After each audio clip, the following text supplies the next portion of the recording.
दो ठग। किसी गांव में एक धनिकी रहता था। उसका नाम रामू था।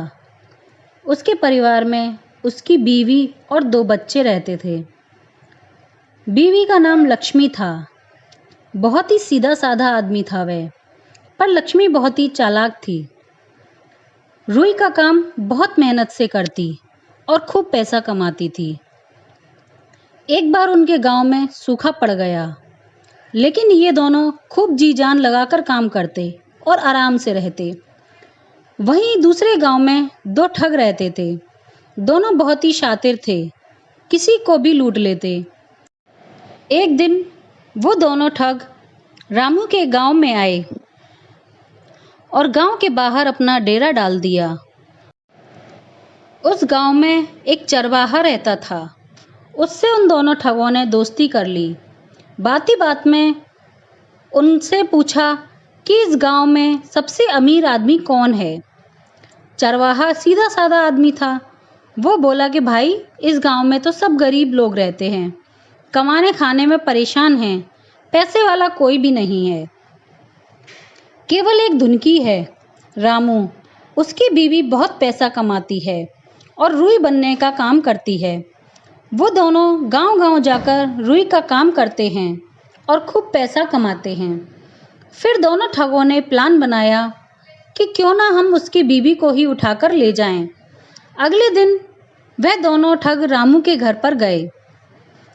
रामू के घर में केवल उस समय उसके बच्चे थे। रामू और उसकी पत्नी लक्ष्मी दूसरे गांव में गए हुए थे। बच्चों को देखते ही दोनों ठग बोले, बच्चों, हम तुम्हारे मामा हैं। हम लोग दूर गांव से आए हैं। बच्चों ने जब सुना कि उनके मामा आए हैं, तो वो दोनों को पानी पिलाया और खाना खिला दिए और आराम करने के लिए बोल दिया। दोनों ठग पूछने लगे कि दीदी कहाँ हैं और जीजाजी कहाँ हैं। तो बच्चे बोले कि वे दोनों काम पर गए हैं, शाम तक आ जाएंगे। दोनों ठग खाना खा पीकर आराम करने लगे और उनके आने का इंतजार करने लगे। शाम को जब रामू और लक्ष्मी घर पर आए, तो देखा कि दो अजनबी आदमी घर के अंदर बैठे हैं।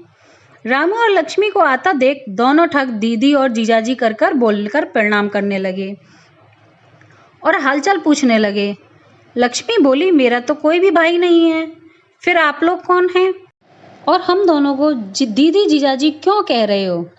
फिर रामू और लक्ष्मी उन दोनों के पास आकर बैठे और पूछा कि आप लोग कौन हैं, हम आपको नहीं पहचानते। तो उनमें से एक ठग बोला, अरे दीदी, जब तुम छोटी थी तभी हम दोनों कमाने के लिए बाहर चले गए थे। अब वापस आए हैं तो तुमको लेने आए। तुम्हारी भाभी को बेटा हुआ है, चलो तुम्हारी भाभी ने तुमको बुलाया है।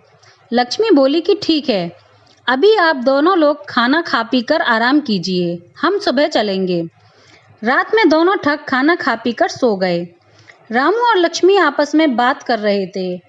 लक्ष्मी बोली रामू से कि ये दोनों मेरे भाई नहीं हैं, कल मैं इनके साथ जाऊंगी, जरा देखें तो सही ये लोग आखिर हैं कौन और क्यों आए हैं। सुबह उठते ही तीनों घर से निकल दिए। लक्ष्मी ने अपने सब सामान ले लिया और थोड़ा सा जहर भी रख लिया था और उनके साथ चलने लगी। उन दोनों के पास एक घोड़ा था। उस पर उन्होंने लक्ष्मी को बिठाया और उसका सामान रख दिया और घोड़े को पकड़कर चलने लगे। चलते चलते जब उन चोरों का गांव नज़दीक आया, तो उसमें से एक बोला, मैं इसे तेरी भाभी बनाऊंगा, इसके साथ शादी रचाऊंगा। दूसरा बोला, नहीं, मैं इसके साथ शादी करूंगा। ये कहकर दोनों आपस में लड़ने लगे। तब लक्ष्मी ने कहा, आप दोनों लड़ाई मत करो, मैं एक बात बताती हूँ, वो सुनो। तुम दोनों मुझे अपने घर पर छोड़ दो। यहाँ से 200 किलोमीटर दूर मेरी एक बहन रहती है, वो भी बिल्कुल मेरे जैसी है। जाओ और उसे ले आओ, जैसे मुझे लेकर आए हो। फिर एक को तुम रख लेना और दूसरे को तुम रख लेना। तो वो दोनों बड़े खुश हुए और लक्ष्मी को लेकर घर चले गए। उन दोनों के घर में एक बूढ़ी माँ थी। दोनों घर जाकर माँ से बोले, माँ, हम लोग तुम्हारे लिए बहू लाए हैं, एक को लेने जा रहे हैं।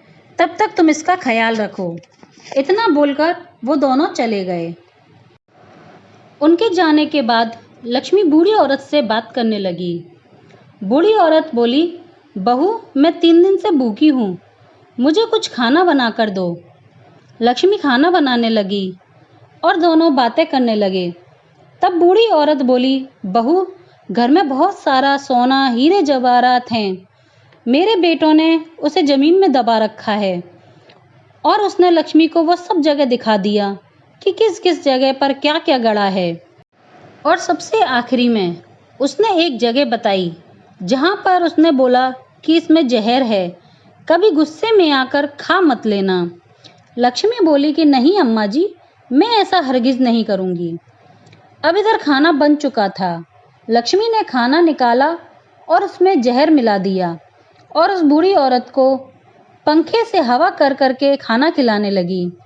पूरा खाना खत्म होने के बाद बूढ़ी औरत बोली, बहू, मुझे सर्दी लग रही है। तब लक्ष्मी ने कहा कि अम्मा जी, आपने 3 दिन के बाद खाना खाया है, इसीलिए ऐसा लग रहा है। आप जरा आराम कर लीजिए। और बूढ़ी औरत को बिस्तर पर सुला दिया। थोड़ी ही देर बाद देखा तो वह मर चुकी थी। उसके बाद लक्ष्मी ने सारा सोना हीरे जवाहरात सब खोद के निकाल लिए और एक बड़ी सी बोरी में उन सबको बांध लिया। अब उसने ले जाने के लिए उसे कोई सवारी चाहिए थी। घर से बाहर निकलकर देखा तो उन ठगों का एक गधा बाहर खड़ा घास खा रहा था। लक्ष्मी गधे को पकड़ कर ले आई और सारा सामान उसके ऊपर बांध दिया और खुद एक आदमी का रूप बनाकर बड़ी पगड़ी बांध ली और गधे पर सवार होकर चल दी।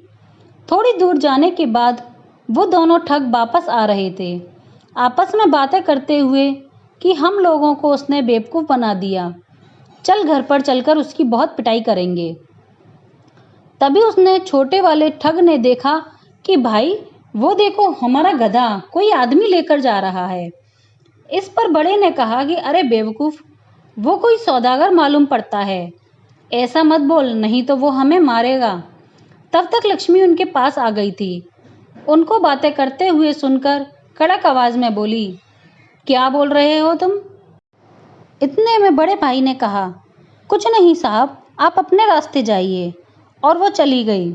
जब दोनों अपने घर पर पहुँचे तो देखा उनकी माँ मरी हुई है और सारी दौलत लेकर लक्ष्मी जा चुकी है।